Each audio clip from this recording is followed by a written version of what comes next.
Hey, welcome back to the Barry Farrow Show. I hope you're doing great. I really do. This is the first episode in a 7-part series on freedom principles. I'll frame the discussion around two elements: citizen mandates and freedom rights. There are 7 citizen mandates that lay the foundation upon which freedom is built. Now, I define citizen mandates as the implicit or explicit command of the people to the government. You could call them contract terms and conditions, but that doesn't quite capture the force of keeping the government in its place. I'm calling them citizen mandates to resurrect the concept that the government is supposed to operate with some humility as the servant of the people.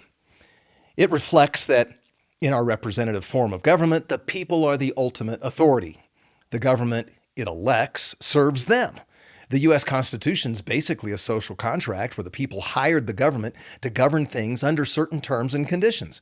And that's why the first 3 words in the U.S. Constitution are "we, the people." And then you've got the contract terms in all the articles. In the next 4 episodes, including this one, I'll describe these 7 citizen mandates and how they developed.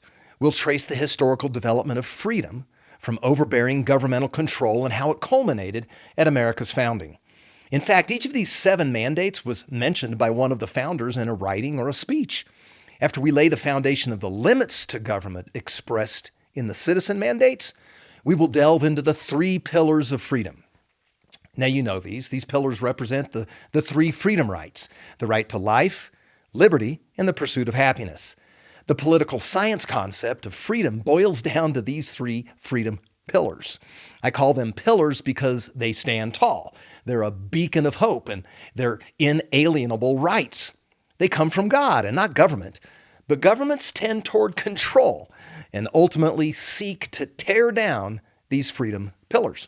That's why the foundation of the 7 citizen mandates is so critical. So let's look at the first 2 citizen mandates right now. When my granddad immigrated to America, he experienced firsthand the power of a smaller government. He came through Ellis Island when he was 21 with his 2 sisters, way back in 1915. His ship was called the SS Thessaloniki. It was built in 1889.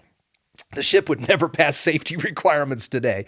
It would not pass code. It was way overcrowded. Think of one of those boats that you've seen where people are all smunched together. That's the kind of boat he came over on. It took 40 days to travel to the United States. His manifest shows that he was single and on a boat loaded with Greeks and Turks. In his early days in the U.S., Granddad was a small-time entrepreneur. He scratched out a living selling cheese in Boston, had one of those big rolling carts. The Kraft family drove him out. He was so successful. And they did it by charging below cost. And this was after scrappy Granddad refused their acquisition terms. Later, he had a great job as one of the international VPs for Goodyear Tire. And that was partly due to his street smarts and partly due to the 7 languages he knew. And 6 at that time he knew fluently. Then he returned to small-time entrepreneur in a variety of businesses. He wasn't lazy. In fact, he learned Spanish fluently at 79. And he definitely obeyed the admonition to be fruitful and multiply. My goodness, he had 7 kids and 31 grandchildren, of which I'm pretty much in the middle of the pack.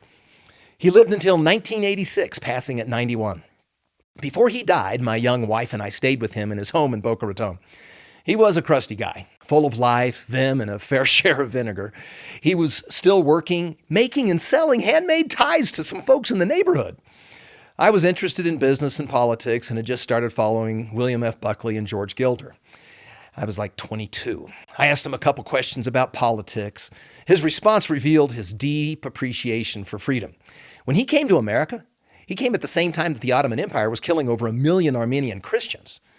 He didn't go into details about how frightful and horrible it was. He insinuated that it was not good to be in the Middle East during that Ottoman Empire. But what he mostly conveyed is that he had a firm grip on how deeply grateful he was for America. It seemed like he didn't want to relive some really nasty things that he heard of or saw.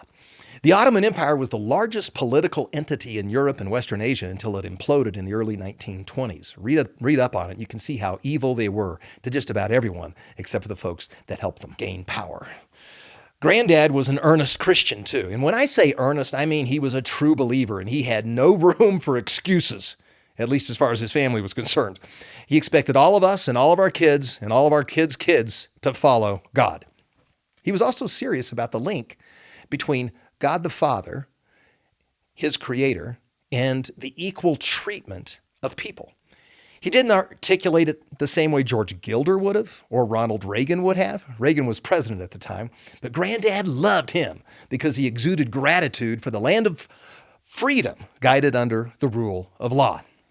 Granddad was pretty able, even academically, but his argument for freedom was guttural.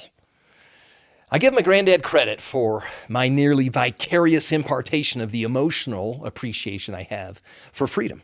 But the truth is, I was always sort of patriotic. In my public school, we stood and said the Pledge of Allegiance. I felt a deep tug when I said the last line, "One nation under God, indivisible, with liberty and justice for all." That pretty much sums up my political philosophy too. I love the concept of freedom, and I think everyone does. But that could mean different things to different people. I mean, how does one know if the freedom he or she promulgates is really based on truth? Can you be sure? Is there an objective way to measure whether or not you are free? This and the following 3 broadcasts will provide the 7 mandates that government must abide by to be worthy of being the government of a free people. When they do, they support the 3 absolute pillars of freedom. Those 3 are fundamental to every other freedom. In fact, without these 3, no other freedoms endure. What makes these 3 pillars of freedom unique is that we don't have to agree on doctrinal issues or a whole bunch of things to agree that all people naturally want the right to life, liberty, and the pursuit of happiness. These ideas were made popular by John Locke. He called them natural rights. In the natural order of things, the right to life, liberty, and property are innate. The right to life, where the idea is based on the observation that people want to survive. They want to be safe from threats to their lives, and a whole bunch more. The right to liberty, it's where the idea is that people want to be free as possible. People want to make their own decisions and live as they please, as long as it doesn't hurt someone else. They want the right to property. Now, this was amplified to the pursuit of happiness by the American founders.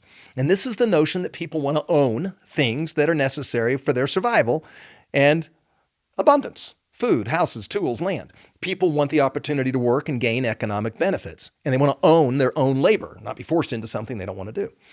So during this series, we'll discuss how fantastic that concept, by expanding it to the pursuit of happiness, actually became for the world. It turned into something quite exceptional, but you'll have to wait for that.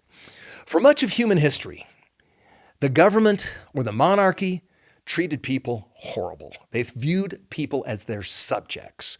And even in benevolent monarchies, there was always the impending threat of arbitrary power used in a coercive manner to cause great harm. Here's a yucky example. In 1668, a group of commoners in East London descended upon a local brothel and practically demolished it. The next day, thousands of men moved in large groups all over London, tearing down every brothel they came across. By Wednesday, just 3 days later, one report estimated that as many as 40,000 protesters had organized into formal regiments, marching through town, demolishing brothels. These men were angry.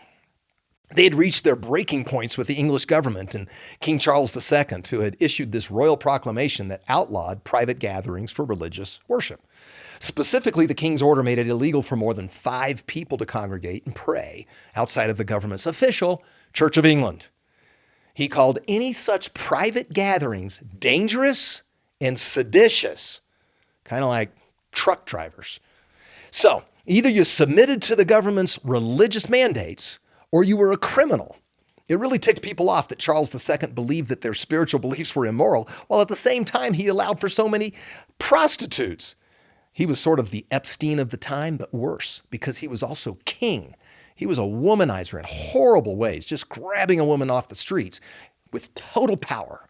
He could do whatever he pleased, but he would not let people gather and make their own spiritual and religious decisions. So people reached their breaking point. They attacked brothels to highlight the king's absurd double standard and to demand an end to the government's mandates, kind of like a convoy, like a truck convoy. So the king took action. He arrested protest leaders. He charged them with high treason.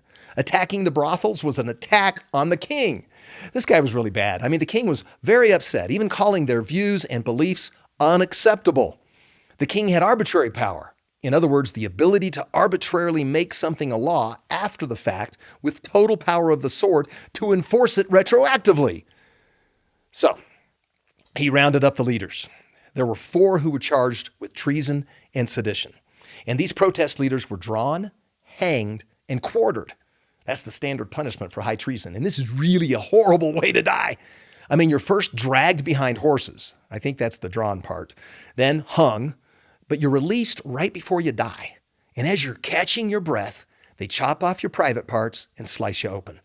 Then you die. Then they behead you. And if that's not gross enough, they tear your corpse into 4 pieces and hang them in prominent locations to warn others not to protest. Now, as extreme as that story sounds, it wasn't that uncommon for the king to act in a really arbitrary way to harm dissidents in his kingdom. In his mind, the king had divine right and power over you and over your life, and your life didn't matter, and his did. Well, all this history is in the mind of the founders of America. And there's a legal document that, properly understood, reveals the first 2 citizen mandates against a government. It dates way back to 1215, and it's by the citizens of England against the British crown. I mean, the time period is during the era of the legend of Robin Hood, so go back and look at one of those movies and think about this. During this time period, King Richard, the Lionheart, dies in France by a sniper. In one of the movies, the guy's in France and shoots him with a bow and arrow, which is relatively accurate. Richard was far from perfect, but he was comparatively loved because he was thought to be for his people. But he was so busy with his crusades that he had no succession plan. So when he died, his conniving and rather evil brother took over as king. His name was John. He's ruthless and self-absorbed. He's in it for the power. By the time 1215 rolls around, the barons, the rich guys in England, threatened civil war if he didn't agree to some limitations to his power. King John is a truly bad king. I mean, he's overbearing, he's arbitrary and exacting. If he lived at this time frame in the last 2 years, he would have required unnecessary mandates just because he wanted to exert control. Imagine that. He was in it for the sheer unholy thrill of exerting power over others, running after somebody coming out of a Home Depot without a mask. So, back to the story. The rich guys who owned land and paid the most taxes told the king, "You'll get no more tax revenues." The rich guys are coming to the king saying, "You're not going to get more tax revenues." They paid almost all the taxes, which is always the case, even now. "We will use those tax dollars to build an army. We'll use that army to attack your army. And did we mention that you'll get no more tax revenues from us?" So King John, a really horribly flawed man, is given this credible threat of civil war. And if he doesn't relent, he's going to be toast. So he's backed into a corner.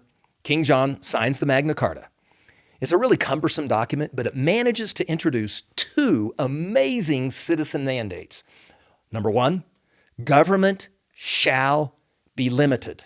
It can't invent unruly, arbitrary rules and laws. It cannot arbitrarily control your life. And it's not supposed to do everything or solve every problem. Number 2, government shall submit to the rule of law. It has to obey the laws of the land too. The king can't wake up in the middle of the night all mad at somebody and change the rules and then set someone up to become guilty of a crime that didn't previously exist. Government has to obey the laws it makes. King John was slippery as heck. He's like one of those nasty villains in a movie that just won't die until the very, very end. He tried to feign compliance and not sign this historic document. Yet finally, he relented and begrudgingly signed the 1215 Magna Carta. Even though many kings ignored the document, like the one we just talked about above, this established a foundation of limited government. Kind of amazing for the time. So when the founders of the United States were thinking about how to structure the contract terms between the U.S. government and the people, these 2 conditions loomed large. Call them contract terms and conditions, or call them citizen mandates like I want you to. Either way, the government is working for the people. So the first 2 citizen mandates are number 1, government shall be limited, and number 2, government shall submit to the rule of law. This was new. The government in England thought it had a divine right to do whatever the heck it wanted. Now the government would have to abide by some specific orders from the people that it would govern, and government's power would be defined. Way to go, people of Britain. So the Magna Carta of 1215 was an explicit attempt to impose upon the king a limit to his powers and to ensure protection of rights to the citizen. And this led to the belief that constitutional law is superior to a monarch's. So these two citizen mandates would elevate the citizen, and they would increase the odds of fair treatment. And the idea of limited government and the rule of law would become critical in the minds of the founders of the United States. Next time we'll look at two more citizen mandates. Each one's essential. In fact, when you see a pillar of freedom being chipped away, it's because one or more of the 7 citizen mandates has lost its influence, its power, its force. For the right to life, liberty, and the pursuit of happiness to endure, we need to return to limited government. The government does not need to solve every problem. And as we've seen during the COVID era, when the government assumes it's supposed to solve every problem, they often make it worse. For the freedom pillars to endure, we need to return to a rule of law that applies to those in power. We've seen widespread hypocrisy on nearly every COVID-related mandate. The people in power violate the rules that they force upon Joe and Jane Public. We're going to find that the 3 pillars of freedom were not frivolously derived. To your freedom. God bless you, and we'll see you soon. Hi, I'm David Farah. Thank you for listening to my dad's podcast, The Barry Farah Show, Culture Shift. Click subscribe now to be sure you don't miss an episode. Share this podcast with your friends on social media and give The Barry Farah Show your 5-star rating. See you next time.